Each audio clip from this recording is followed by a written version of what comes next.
Located और narrowly located. क्या मतलब हो इस बात का? यानी कि कहावत है कि हम में से हर एक जिस समय में है, जिस जगह पर है, उसी से शेप होती हैं हमारी चॉइसेस। आज एक बजवर्ड बना हुआ है जेन जी। 1996 के बाद वाले लोगों की हम बात करें, इस वाले एरिया के 1996 से 2010, तो इनको जेन जी कहा जाता है। तो एक्चुअली इनकी चॉइसेस कैसे शेप हो रही हैं? तो आप कहेंगे इनकी चॉइसेस से फर्क क्या पड़ रहा है? बहुत फर्क पड़ रहा है। क्योंकि अगर मैं ऑनलाइन वर्ल्ड की बात करूं तो अकॉर्डिंग टू वन डेटा, जो अभी ब्लूम्सबर्ग का डेटा है, उनका कहना है कि जो आपकी वीडियो शेयरिंग एप्लीकेशंस हैं, तो बेसिकली डिजिटल, मतलब these are the digital natives. यानी कि आप और हम में से कुछ लोग ऐसे हो सकते हैं जो उस एज में पैदा हुए जब हमने देखा कि अच्छा, इंटरनेट तो बहुत बड़ी चीज़ होती है, एक्सेस होना। कहाँ ही होता है इंटरनेट? फिर इंटरनेट आया और अब मतलब this is the generation, they are like living on internet. अब तो हम सभी जी रहे हैं, बट इनका सोचने और समझने का जो तरीका है, जो चॉइसेस हैं, they are different from the previous generation. और अगर टोटल जो सोशल मीडिया प्लेटफॉर्म्स हैं उसमें से 60% जनता अगर ये है, तो जाहिर सी बात है इस जनता की जो चॉइसेस हैं वो पॉलिटिकल चॉइसेस बनती हैं, वो कल्चरल चॉइसेस बनती हैं, वो इंटरनेशनल इश्यूज पर वॉइस करने वाली चॉइसेस बनती हैं। तो यानी कि इनकी चॉइसेस कैसे शेप हो रही हैं ये हमें जानना है, राइट। और कितने सारे ट्रेंड ऐसे हैं जो काउंटर इंट्यूटिव है। यानी कि जनरेशनल स्टडी के फील्ड में ये कहा जाता है कि कई बार आप एक्सपेक्ट करते हो कि जो नेक्स्ट जनरेशन है ना, they are not good enough. हर जनरेशन को एक शिकायत होती है नेक्स्ट जनरेशन से, यार हम तो यार ऐसे थे, ये देखो, राइट। लेकिन जो नेक्स्ट जनरेशन है अल्टीमेटली, इफ अगर हम टेक्नोलॉजी की बात करें, सोशल डेवलपमेंट इंडिकेटर्स की बात करें, तो अगर वहां पर इंप्रूवमेंट हो रहा है तो यानी कि next generation is doing something better. लेकिन जो जेन जी है, they are doing far far better, right. कई बार लगता है कि शायद सोशल मीडिया, ट्रेंड, फैशन और वेस्टर्नाइजेशन शायद इसी का इन्फ्लुएंस है जेन जी पर, लेकिन ऐसा नहीं है। आज की ये वीडियो इसी बात को डेडिकेटेड है। हम एक एक करके इस लेयर को समझेंगे, इसकी सारी लेयर्स को जरा निकालते हैं। सबसे पहले जेन जी, तो कंप्राइज कौन होते हैं? 1996 से 2010 के आसपास के बीच के जो लोग हैं, जो पैदा हुए इस समय में, उनको जेन जी कहा जाता है। इनसे पहले वालों को जेन एक्स कहा जाता है, वो जेन वाई, और उससे पहले जेन एक्स। ये इससे समझ लीजिए, जेन वाई, जेन एक्स। जो जेन वाई है इसको मिलेनियल भी कहते हैं। आप कहोगे जनरेशनल स्टडी करने की जरूरत क्या पड़ती है? अगर आप बिजनेस करना चाहते हैं तो आप सबसे पहले पता करोगे ना कि यार जो हमारे कस्टमर्स हैं वो चाहते क्या हैं। आप सरकार बनाना चाहते हैं, आप चाहोगे ना कि आपके जो पॉलिटिशियंस हैं वो किस सिंबल को एक्चुअली ज़्यादा प्रमोट करें। सिंबल इन द सेंस वो किन आइडियाज़ को ज़्यादा प्रमोट करें, कौन से वादे वो करें। तो यानी कि इन कैसे अपने आप को प्रोजेक्ट करें, तो इन सब में actually they have to study about the generation of the time. आपको नहीं लगता कि करंट गवर्नमेंट जो है इंडिया में, शायद उसने काफी अच्छे से समझा है इन दोनों जनरेशंस को, मिलेनियल्स को भी 1979 से 1995 के बीच में जो है, और 1996 से 2010 के बीच में। आपको क्या लगता है कि पॉलिटिकल पार्टीज अपनी जो जो एडवर्टीजमेंट्स होते हैं, जो मुद्दे डिसाइड होते हैं, रेंडमली जो अच्छी बातें हैं केवल उनको करते हैं? नहीं, they understand the public, they do these studies जो मैं आज आपके साथ शेयर कर रहा हूं। पहले जरा जनरेशन को जान लेते हैं। यहां पर आप 1925 से 1945 के बीच में साइलेंट जनरेशन को देख रहे हैं। इसका नाम साइलेंट जनरेशन था। हालांकि इससे पहले, यानी कि अगर मैं वर्ल्ड वॉर फर्स्ट की बात करूं 14 से 18 के आसपास, और 18 के भी फिर आफ्टर मैच चलता रहा, तो उसको लॉस्ट जनरेशन कहा गया। मतलब वो जनरेशन तो युद्ध में ही रही। अब यहां पर जानना जरूरी है कि हर एक जनरेशन के समय पर कुछ जो मेजर इवेंट्स होते हैं वो उनकी चॉइसेस पर बहुत बड़ा असर डालते हैं। तो वर्ल्ड वॉर फर्स्ट के समय जो लोग जी रहे थे, उसके बाद जो लोग पैदा हुए, उनकी लाइफ चॉइसेस में, उनके पॉलिटिकल चॉइसेस में डिफरेंस होगा कि नहीं होगा? बिल्कुल डिफरेंस होगा। जैसे कि ये वाली जो जनरेशन थी, इसने अपने समय में देखा, अगर मैं यूएस की बात करूं तो यूएस और यूरोप पे जो फर्क था, ग्रेट डिप्रेशन देखा। तो यानी कि इकोनॉमिक पॉलिसी इनके लिए बहुत मायने रखती थी, जॉब क्रिएशन इनके लिए बहुत ज्यादा मायने रखती थी। तो आप कहेंगे जॉब क्रिएशन तो हर किसी के लिए मायने रखती है, लेकिन the sensitivity will be more in this generation, would have been more, right? यहाँ पर डस्ट बाउल बेसिकली एक ज्योग्राफिकल इवेंट जिसकी वजह से कनाडा और यूएसए में काफ़ी नुकसान हुआ था। फिर वर्ल्ड वॉर 2 हुआ 1939 से 45। मैकार्थनिज्म, एक ऐसा समय जब यूएस सेनेटर थे मैकार्थी, उन्होंने माहौल बनाया हुआ था कि भाई साहब यूएसएसआर जो है वो यूएसए में सैबोटाज कर रहा है, स्पिनाच चल रहा है। एक वैसा डर का माहौल था कि कम्युनिज्म जो है शायद यूएस की जो सोसाइटी है उसको डिसरप्ट करना चाहता है अंदर से। तो हर किसी को शक की निगाह से देखना, अच्छा कम्युनिज्म। तो जो टॉक ऑफ द डे होते, मतलब रोज के समय में जो सबसे ज़्यादा आप शब्दों का प्रयोग करते हो वो कहीं ना कहीं आपकी चॉइसेस को शो करते हैं। तो अगर वहाँ पर उनकी मीडिया में भी यही चल रहा है कि यार यूएसएसआर हमारी सोसाइटी को ख़राब कर रहा है, हमारी पॉलिटिक्स को ख़राब कर रहा है, धीरे धीरे हमारी चॉइसेस, मतलब हमारे यहाँ लोगों को भड़का रहा है, तो जाहिर सी बात है आपकी चॉइसेस भी वैसी शेप होंगी।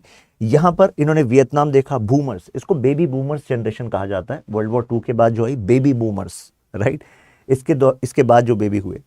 वियतनाम वॉर चल रहा था, वुडस्टॉक एक्चुअली एक ऐसा इवेंट था यूएस के, अगर जनरेशन स्टडी की बात करें, जहाँ पर म्यूजिक फेस्टिवल्स होने स्टार्ट हो गए थे। हमें यूएसए में उस समय क्या हुआ ये रटना नहीं है, लेकिन हमें समझना है कि अच्छा, मतलब सीरीज ऑफ म्यूजिक फेस्टिवल्स होना और उनका बहुत ज़्यादा पॉपुलर होना ये अमेरिकन सोसाइटी के बारे में कुछ बता रहा था। That younger generation was not happy with Vietnam war. Younger generation was not happy कि यार ये इतना स्ट्रगल क्यों करना पड़ रहा है लोगों को अपने सिविल राइट्स लेने के लिए, बराबरी क्यों नहीं है अमेरिकन सोसाइटी में। और इसी वजह से इस समय हमने देखा यूनिटी, होप, पीस, ये आइडियाज पॉपुलर होने लगे। लोग वैन लेकर म्यूजिक फेस्टिवल्स में जा रहे हैं, कई कई दिन वहीं पर रह रहे हैं। मतलब एक अलग नया कल्चर बना था। शायद आपने सुना हो हिप्पी कल्चर, राइट। तो हिप्पी कल्चर केवल कुछ लोग नहीं है, वो रिप्रेजेंट कर रहा है कि अमेरिकन सोसाइटी का टर्मोइल था जिसकी वजह से जनता बचना चाहती थी। तो आप कहेंगे सर इससे इसका क्या लेना देना, आज की जेनजी का क्या लेना देना है। बिकॉज अनदर सर्वे जो मैंने डेटा देखा, डेटा वाज सेइंग कि अगर हम मेंटल हेल्थ इश्यूज की बात करें तो this generation is more prone to mental health issues. यहां पर अनमेट सोशल नीड्स के जो इंडिकेटर्स हैं उसमें सबसे ज्यादा जो इंडिकेटर्स हैं अनमेट सोशल नीड के, वो यहां पाए जा रहे हैं। और जब भी कोई जनरेशन ऑन एन एवरेज एक अंदर टर्मोइल फेस कर रही होती है तो कोई ना कोई एक नया ट्रेंड इमर्ज होता है एज सॉल्यूशन। तो जैसे वहां पर ये एक ट्रेंड बन रहा था, तो इंडिया में आज कौन से नए ट्रेंड बन रहे हैं या आने वाले 10 सालों में क्या चीजें हमारी जनरेशन की, इस नई जनरेशन की चॉइस बनने वाली है। 2025 में quarter of our population will be Gen Zs, quarter 1/4, right. और 2045 तक हमारे पास सबसे ज्यादा जवान जनसंख्या रहेगी, डेमोग्राफिक डिविडेंड रहेगा, उसके बाद डिक्लाइन होना स्टार्ट होगा। तो यानी कि चॉइसेस जो हैं वो कैसे शेप होंगी, वो ऐसे शेप होंगी जब हम समझेंगे कि हिस्ट्री में चॉइसेस कैसे शेप हुई हैं ऑन एन एवरेज जनरेशन की। यहाँ सिविल राइट मूवमेंट, फिर कैनेडी एसोसिनेशन हो गया, वाटर गेट, स्पेस एक्सप्लोरेशन। आप कहेंगे पॉलिटिकल स्कैंडल्स का भी कोई बड़ा असर पड़ता है क्या? पड़ता है, क्योंकि बड़े पॉलिटिकल स्कैंडल्स अगर होते हैं तो मुझे बताओ इससे जनता का विश्वास उस देश के कानून में कम होगा या बढ़ेगा? कम होगा। और अगर कम हो रहा है तो आपको नहीं लगता पॉलिटिकल चॉइसेस पे इंपैक्ट पड़ेगा, है कि नहीं? तो इस वजह से ये देख रहे हैं कुछ events, fall of Berlin war, Challenger disaster, AIDS, MTV, Iranian hostage crisis, Desert Storm. तो कुछ जैसे आप आज के समय में देखिए कोविड-19 को ये जनरेशन भूल सकती है क्या? नहीं भूल सकती। हम भूल सकते हैं क्या? नहीं भूल सकते। 2024 में हम हैं इस समय, लेकिन ऐसा लगता है कि अभी तो था लॉकडाउन, बिल्कुल अभी की बात है। और उस दौरान जो झेला लोगों ने, उसकी लर्निंग जो है वो मुझे बताइए हमारी चॉइसेस को शेप करती है कि नहीं करती? करती तो है। आप कहेंगे कैसे करती है? बिल्कुल करती है। उसके बाद से हेल्थ का जो ट्रेंड है वो बढ़ा है, वर्ल्ड ओवर बढ़ा है कि नहीं? कितने सारे हेल्थ टेक जो स्टार्टअप्स हैं बूम कर गए उसके बाद से, राइट। योगा, मेडिटेशन इसके बाद से बूम हो गया। I was sitting in mock interviews, तो अभी मॉक इंटरव्यू में मैं जब 2 दिन बैठा तो उसमें 16 स्टूडेंट्स का मॉक लिया। 16 स्टूडेंट्स में से मान लीजिए कि 12 के आसपास ऐसे होंगे जिन्होंने अपने हॉबीज में, ऑफिशियल इंटरव्यू में वो हॉबीज में लिख कर जा रहे हैं कि they have tilt towards spirituality, they have tilt towards one particular kind of meditation, and they're not just writing meditation, they're writing a particular kind of meditation, heartfulness meditation and other meditations. तो interview board में मेरे साथ जो बैठे थे, तो he is a very senior retired IAS officer, तो वो उनका कहना, जब वो चले गए को कहना था कि why we are seeing so many students, actually young students 22 साल की एज, 23 साल की एज, 24 साल की एज, और ये मेडिटेशन स्पिरिचुअलिटी को हॉबी में लिख रहे हैं। और जब इनसे सवाल पूछा जा रहा है उस पर, तो बाकायदा जवाब भी दे रहे हैं। मतलब they have original, you can से, इंक्लिनेशन। ये बातें बनी बनाई नहीं है कि यंग जनरेशन स्पिरिचुअलिटी की तरफ नहीं जा रही, जा रही है। ऐसा क्यों? तो उनका कहना था कि यार ये तो एज जो है, ये तो एज है jumping pumping, and why they are going into spirituality. अब क्या मेडिटेशन की जरूरत है ऐसे लोगों को? ऐसा उनका मानना था। क्यों? क्योंकि वो कौन सी जनरेशन है? वो ये जनरेशन है, वो जनरेशन एक्स है जो साथ में बैठी थी, राइट? तो कहने का मतलब है वो अब समझने में उनको प्रॉब्लम आ रही है कि यार ये जनरेशन चल क्या रहा है, इनकी चॉइसेस कैसे हो रही। वैसे तो हम सोचते हैं कि ये तो वेस्टर्नाइज हैं, लैक ऑफ इथोस हैं, इंटीग्रिटी नहीं है। अब वो भी बस्ट हो रहे हैं मिथ्स, क्योंकि this generation seems to be more tilted towards values, morals। जैसे जो आइडियाज ऑफ सोशल इंक्लूजन है, यानी कि सामाजिक समावेश की बात है, बराबरी की बात है, उन आइडियाज पर this generation is more committed than earlier generation. जबकि ऐसा लगता है कि यार ये जो जनरेशन है, इस जनरेशन ने तो उस समय के इंडिया की अगर हम बात करें तो हमारे कॉन्स्टिट्यूशन में जो आइडियाज ऐड हुए, लिबर्टी, इक्वालिटी, फ्रेटर्निटी, तो शायद वो आइडियाज जो हैं ये जनरेशन ज्यादा मानती होगी। नहीं, यहां तो एक बड़ी जनरेशन वो थी जिसके लिए केवल आइडियाज थे, उसको उन्होंने, उसके नेगेटिव इंपैक्ट होते क्या है वैसे एनालिसिस जो हैं वो उनके कॉमन पैरेलल्स में नहीं आए थे, कॉमन यू कैन से उनके सेंटिमेंट में नहीं आए थे। लेकिन आज के समय में if some person is treating other person as, you can say, कि वो उसको थोड़ा नीचा मान रहा है, that is uncool. if you want to represent as a you can say a genuine person, or you can say you want to represent class, then you should be humble with every person, चाहे वो किसी भी काम को करता है, right? कहीं पर भी रहता है, उसके पास कितना पैसा, पैसा नहीं, इज्जत हर किसी की होनी चाहिए। Human dignity as a virtue is considered as acceptable as well as cool by this generation. लेकिन यहां पर अगर आपके पास थोड़ा सा पैसा है, आपके पास थोड़ी पोजीशन है, तो माना जाएगा तुम थोड़ा ना ऐसे बात करोगे, तुम ऊपर हो। तो जनरेशन जो जेन जी है, they are more inclusive, right? तो उन्होंने इससे पहले के लोगों ने जो किया, उसकी प्रॉब्लम को समझा है। उसकी प्रॉब्लम क्या हुई हमारी समाज पर, कैसे दीवारें बन गई, इनइक्वालिटीज आ गई, तो they do understand and they thrive on innovation, right? उनके पास टूल्स जो अवेलेबल हैं वो इस जनरेशन के पास अवेलेबल नहीं थे, right? Tools by which they are, you can say, speeding up the progress. तो जेन जी जो है, समझ लीजिए कि सेकंड यंग जनरेशन है, राइट? अब जैसे एक्स आया, वाई आया, वाई में मिलेनियल्स हो गए, ये जेन जी है। इसके बाद जो जनरेशन है जो अभी पैदा हो चुकी है, 2010 के बाद की बात कर रहा हूं, वो है अल्फा। तो जो जनरेशन अल्फा है, अभी उसकी चॉइसेस जो हैं डोमिनेंट इंपैक्ट मार्केट पे अभी डालना स्टार्ट करेंगी, पॉलिटिक्स पे डालना स्टार्ट करेंगी। लेकिन अभी कुछ आने वाले समय तक कौन डालता रहेगा? जेन जी, राइट? तो ये वाइड स्प्रेड यूज हो गया। डिजिटल नेटिव्स हैं एक तरीके से। जिस तरीके से आज एजुकेशन ली जाती है, जैसे 1% वाज सेइंग कि जो डिजिटल एजुकेशन है, ये चल भी पाएगी? कोविड के दौरान तो समझ में आया कि भाई चलो, कोविड में तो मजबूरी थी, लेकिन जैसे ही कोविड चला गया उसके बाद तो फिर सब कुछ दोबारा से ऑफलाइन हो जाएगा। लेकिन आपको नहीं लगता उसके बाद से लोगों ने बहुत ज़्यादा एडेप्ट कर लिया, online ways of interacting, learning बहुत ज़्यादा एडेप्ट कर लिया है, राइट? और अब तो वो जनरेशन है जिसने एडेप्ट किया है, और ये वो जनरेशन है जो अब धीरे धीरे डिजिटल नेटिव्स हैं, डिजिटल के थ्रू ही ये चीज़ें खरीद रहे हैं।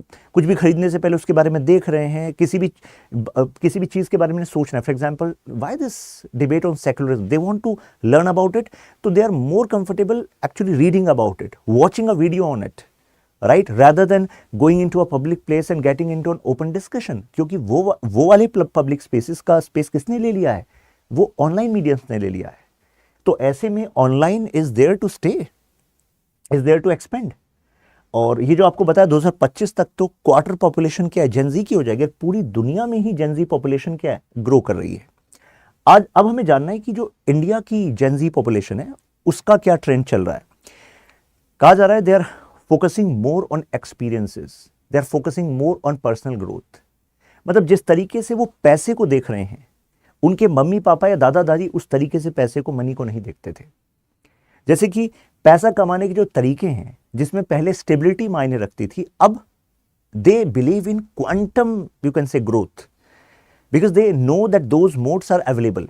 आप में से कुछ लोग कहेंगे मतलब इसका क्या सीधा लेना देना केवल इनकी चॉइसेस से? नहीं, चॉइसेस शेप्ड होती हैं इकोनॉमी से, चॉइसेस शेप्ड होती हैं किस समय में आप हैं। एग्जांपल देता हूं, जैसे आप अगर फ्यूडल टाइम के यूरोपियन लिटरेचर को पढ़ेंगे, ठीक है, मतलब एक ऐसा समय है जहां पर ज़्यादातर economy was run by agriculture.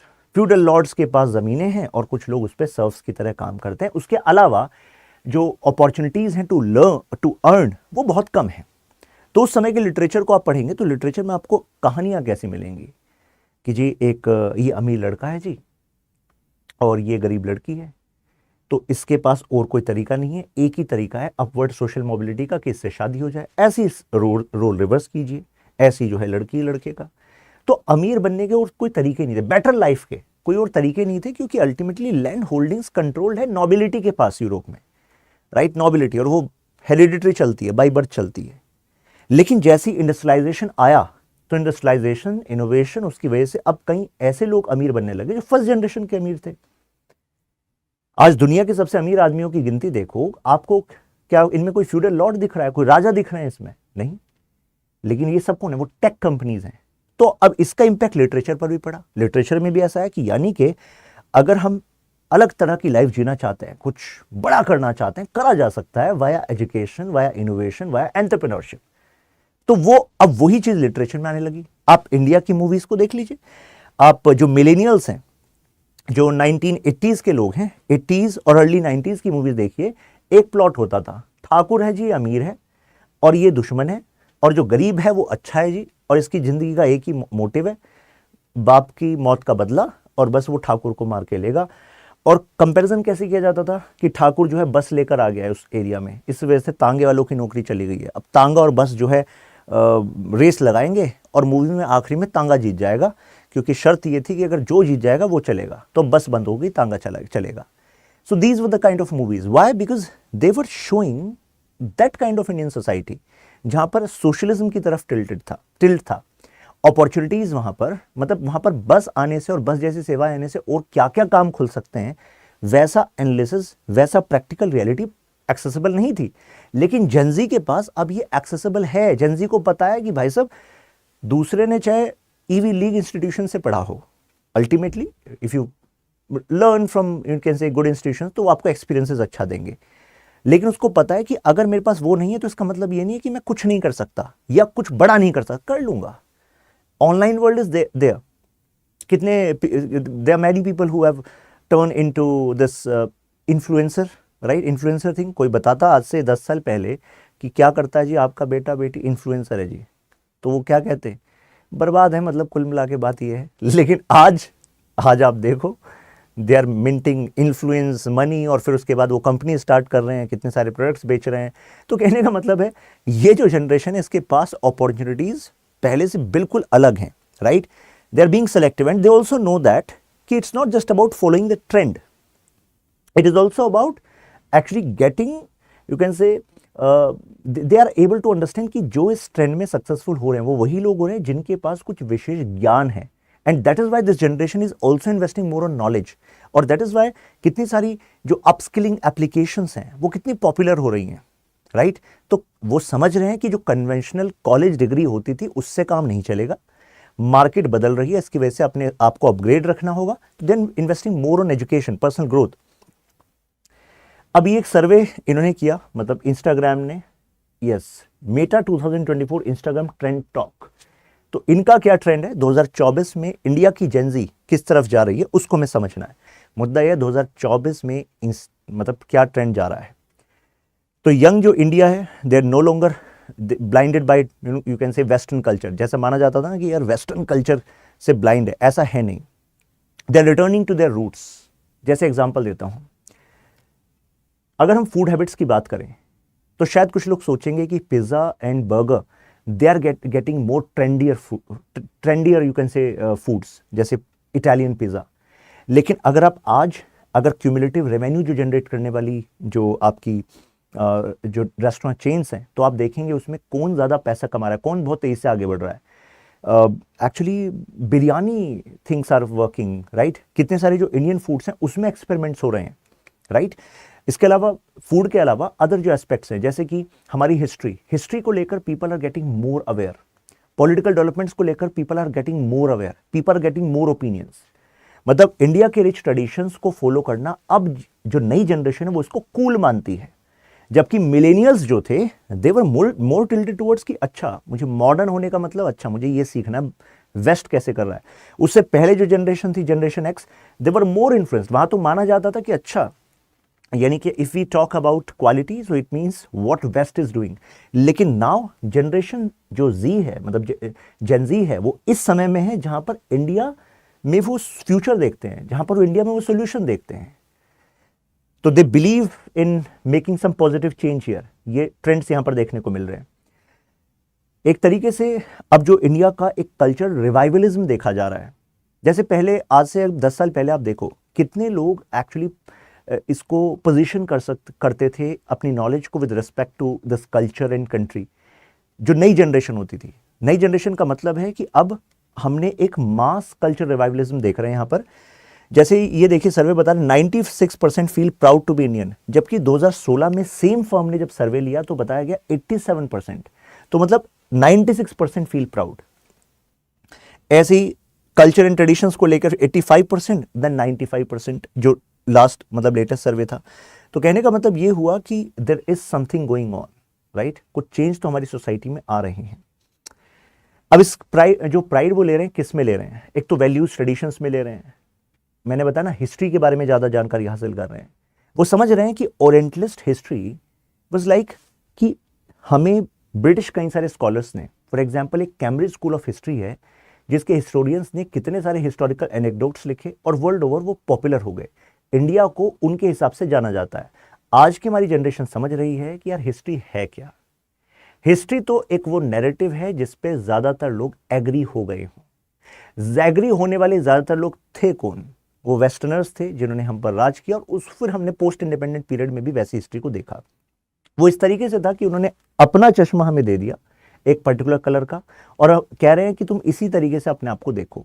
सो अब हिस्ट्री के अदर एस्पेक्ट्स में भी हम रिवाइवल देख रहे हैं। इंडियन फूड, योगा, आयुर्वेदा, और दे वांट टू कंट्रीब्यूट, मतलब they understand, they feel proud that India is contributing in our neighbourhood, world में हम कंट्रीब्यूट कर रहे हैं। आइडेंटिटीज के बारे में अवेयरनेस हो रही है, और आइडेंटिटीज के बारे में अवेयरनेस से ये मतलब है कि कौन सी आइडेंटिटी, देयर मल्टीपल आइडेंटिटीज। ऐसा नहीं है कि हम केवल एक आइडेंटिटी लेकर चलते हैं। आपकी एक आइडेंटिटी आपके रीजन की आइडेंटिटी है, एक आइडेंटिटी आपके रिलीजन की है, एक आपकी लैंग्वेज की है। तो जो आज की जनरेशन है वो अपनी रीजनल आइडेंटिटी में भी काफी ज्यादा प्राउड कर रही है। एग्जाम्पल ले लीजिए, आपने देखा होगा कितना सारा जो रीजनल म्यूजिक है उसमें काफी यू कैन से बूस्ट आया है। तो बूस्ट कौन दे रहा है? कोई पुरानी जनरेशन दे रही है? नहीं, ये नई जनरेशन दे रही है। कितने सारे जो आर्टिस्ट हैं वो कौन है? ये नई जनरेशन के लोग हैं। तो आपको, अगर जो लोग इसको यूपीएससी सिविल सर्विस एग्जाम के हिसाब से तैयार कर रहे हैं इस टॉपिक को, तो आपको थोड़ा ऐसे सोचना चाहिए जैसे यूपीएससी जानना चाहेगी कि सोशो पॉलिटिकल कल्चरल एस्पेक्ट पर जेनजी क्या रिप्रेजेंट कर रहा है। तो यहां पर हम देख रहे हैं कि यहां पर ऐसा नहीं है कि जो आपकी बाकी आइडेंटिटीज हैं they are getting subsumed into one common identity, that is India. India as a identity तो मजबूत हो रही है, लेकिन साथ में जो अदर आइडेंटिटीज हैं वो भी कॉन्शियसनेस उसमें फैल रही है। उसका एक बड़ा कारण ये है सोशल मीडिया, क्योंकि सोशल मीडिया पर अब वो अपनी पर्टिकुलर एरिया के बारे में, अपनी लैंग्वेज के बारे में कई ऐसी चीजें जान पा रहे हैं जिसके बारे में शायद उनके माँ बाप ने भी उन्हें नहीं बताया था। तो they are fascinated with this identities, right. That change is actually happening, right. अब रिलीजन के बारे में, तो रिलीजन के बारे में कई लोग सोचते हैं कि शायद अब इतना रुख नहीं रहा होगा। इस रिलीजन के प्रति भी रुख बढ़ रहा है। दे फाउंड यू कैन से प्रोफाउंड कनेक्शन। अब ऐसा है क्यों? एक पर्सपेक्टिव बताया जा रहा है कि since they are also feeling turmoil, some kind of turmoil. कारण इकोनॉमिक कैपिटल तो बढ़ रही है, यानी कि पैसा अब ज्यादा कमा पा रहे हैं यंग जनरेशन, राइट। लेकिन उसके साथ साथ सोशल कैपिटल कुछ हद तक कम भी हुई है। सोशल कैपिटल का मतलब क्या होता है? The kind of depth of relations you enjoy with people around. लेकिन अगर हमारा ध्यान इकोनॉमिक स्फीयर पे ज्यादा होता है और सोशल स्फीयर वाले समय को हम ज्यादातर इंटरनेट पर खर्च करते हैं, तो जाहिर सी बात है जो पहले समय सोशल गैदरिंग्स में, साथ समय बिताने में उसमें जो खर्च होता था वो कम हो गया है। और यहाँ पर जो सोशल गैदरिंग्स के नाम पर अगर हम टाइम लगाते भी हैं तो उसमें ध्यान ये रहता है कि how this social connection is going to help me in economic sphere. तो ये एक ट्रेंड आ रहा है। और इसी वजह से आप देखो जो लाफ्टर चैलेंजेस हैं और जो लाफिंग शोज होते हैं जो मेट्रोपॉलिटन सिटीज में, they are doing good business, right. कितने सारे सेलिब्रिटीज बन गए हैं केवल इसी से, क्योंकि they know how to crack a joke.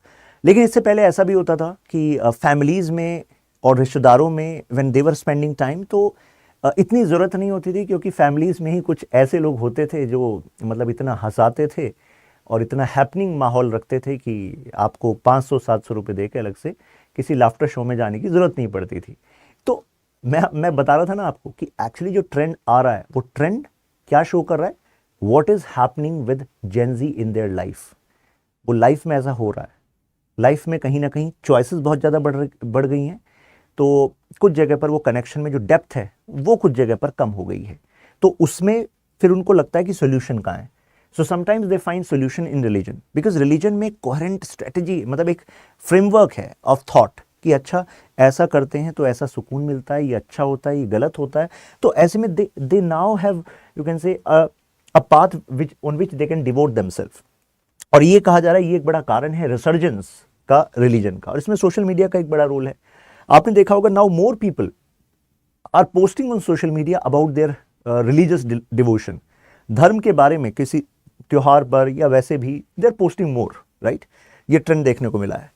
अब ये ट्रेंड हो क्यों रहा है? आइडेंटिटी, मीनिंग, मैंने कहा ना, पर्पस, आइडेंटिटी और मीनिंग ऑफ लाइफ, ये कुछ सवाल हैं जिसके जवाब अब जेन ज़ी खोज रही है, और ऐसे में रेडी उनको जवाब मिल पा रहा है via this religion, via spirituality, right. और वो इंटरनेट से ने उन्हें आसानी से दे दिया। इंटरनेट ने अगर आसानी से दे दिया, देखिए सीधी सी बात है, एक्सेस टू इन्फॉर्मेशन जहाँ पर आसानी से हो जाएगा, जिस रास्ते से हो जाएगा, जब हो जाएगा, तो जाहिर सी बात है उससे आपका जो बिहेवियर है वो कहीं ना कहीं शेप तो होगा ही होगा, राइट। फैमिली, कम्युनिटी, जो उनके साथ के लोग हैं, उनके जो बिलीव्स हैं, अब वो बहुत आसानी से इन पर असर डाल रहे हैं, राइट। तो एक हाइटेंड इंटरेस्ट इनके अंदर आ रहा है। अब मॉडर्नाइजेशन की बात करें, कई लोग मानते थे कि religion is antithesis of modernisation, लेकिन ऐसा नहीं है। जेन ज़ी इसको रॉन्ग बता रहा है। जेन ज़ी कह रहा है कि हम मॉडर्नाइज भी हैं, हम कल्चरल आइडेंटिटीज, रिलीजन, स्पिरिचुअलिटी, इसको भी इम्बाइब कर रहे हैं। तो एक तरफ रैपिड मॉडर्नाइजेशन है, ग्लोबलाइजेशन है, और दूसरी तरफ this religion, this spirituality is giving them sense of, you can से, स्टेबिलिटी, राइट। तो ये टीचिंग्स के बारे में, डिस्कशंस के बारे में, वर्चुअल गैदरिंग्स के बारे में आपने सुना, अब काफ़ी ज़्यादा पॉपुलर हो गया है these wellbeing retreats. People have money, now they have this weekend, long weekend, कि भाई 26, 27, 28 जनवरी दे हैव ऑफ। तो एक तरीका है कि मतलब they spend this time here, या कहीं ट्रैवल करने जाएं, और मैंने कहा एक्सपीरियंसेस पे ज़्यादा खर्च कर रहे हैं। तो ऐसे में वेलबींग और पर्सनल ग्रोथ वाली जो रिट्रीट्स हैं, they seems like a good investment. घूमना भी हो जा रहा है और सीखना और लाइफ पे कुछ काम करना भी हो जा रहा है। तो जेन ज़ी उसमें सबसे बड़ा क्राउड है जो अडॉप्ट कर रहे हैं इसको, राइट। तो स्पिरिचुअल फुलफिलमेंट एक फास्ट पेस वर्ल्ड में एक बेस है, ये तो पता ही लग गया आपको। सोशल इश्यूज पे now they are getting more active, right. One reason is social media, they are more aware about social issues as well, right now. जैसे मी टू मूवमेंट है, मी टू मूवमेंट यूएस से लेकर India तक एकदम से फैल गई, एकदम से स्टैंड होने लगा, उस पर स्टैंड लोग लेने लगे।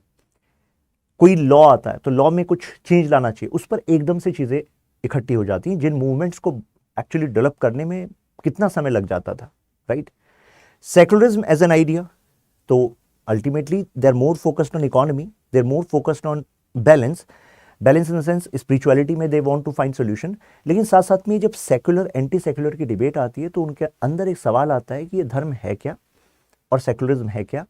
तो अगर मैं पॉलिटिकल आइडियाज़ की बात करूं, जैसे liberty, equality, secularism, pseudo secularism, they are reading more on that, right. They are connecting this to religious belief.